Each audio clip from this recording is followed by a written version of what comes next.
Welcome to ForexTV.com. It's Monday, March 10th. I'm Remy Hokie for your New York Forex Market Buzz. In afternoon trade as of 1:15 p.m. Eastern Time, Eurodollar is at 1.5337. Sterling dollar is trading at 2.0109, while dollar yen is at 1.0201.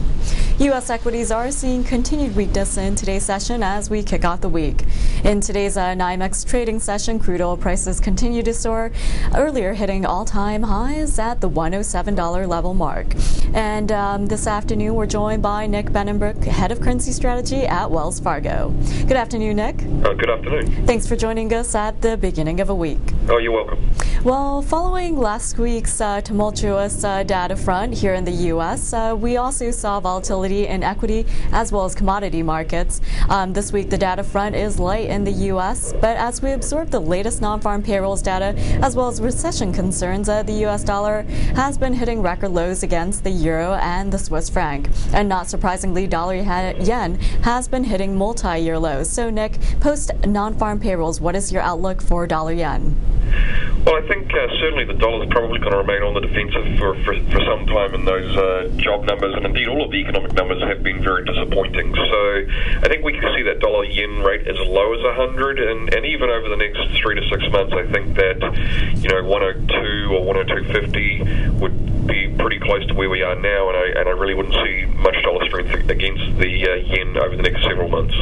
Okay, now let's shift our focus over to euro dollar. Earlier, following ECB Trichet's comments, the pair did pull back, but now that we're seeing a lighter volume in euro dollar, for the pair, what levels will you be watching, and what fundamental drivers are you paying attention to? Well, I think here still the ECB and when will they cut rates, or indeed will they cut rates? I think that they're going to hold the line still for a little while. We might not see a rate cut from the ECB until perhaps as late as July.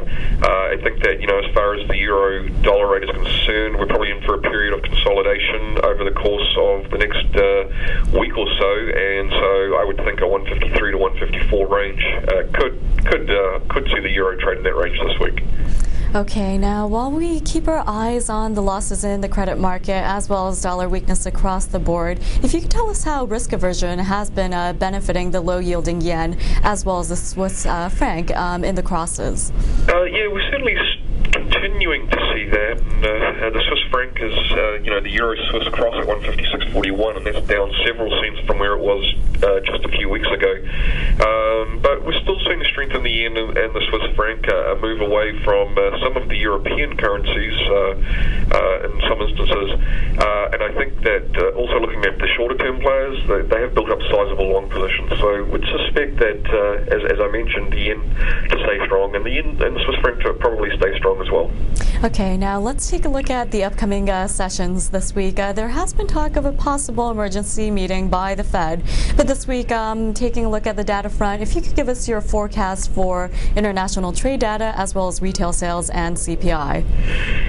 Yeah, sure. The trade figures probably going to remain pretty wide. These oil prices remain quite elevated, and that tends to widen the U.S. trade deficit. So I'd be looking for a $60 billion figure for the month of January. For the retail sales, which are out later in the week, would look for overall retail sales to be flat for the month of February, consistent with a subdued or at least slowing consumer. And the CPI could be interesting on Friday. There I'd expect a slight slowing in the core CPI to 2.4% year on year.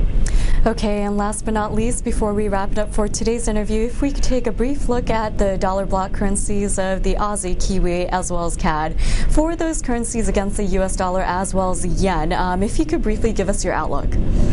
Well, I think for the Australian dollar, it's probably going to be a case of a period of relative stability, a slight correction for the time being, but I think we'll see that Aussie rate back up to 95 or higher by the middle of the year. The Kiwi, I think, can challenge some of the recent highs that we've seen above the 80-cent mark, sort of 80 to 81. The Canadian dollar, I think, will remain pretty close to parity. They cut rates last week, the Bank of Canada, and will continue to cut rates in the coming months as well. And, I would look also for fairly similar size moves against the Japanese currency. As I mentioned, we think it's going to remain strong around these levels, but we don't necessarily think that the dollar yen rate will shift all that much from where we are. Okay, Nick, thank you very much for insight and analysis into the Forex marketplace. Thank you. This has been your Forex Market Buzz with Nick Bennenbroek, Head of Currency Strategy at Wells Fargo. I'm Remy Hokie. Join us later this afternoon for PM Exchange right here on ForexTV.com.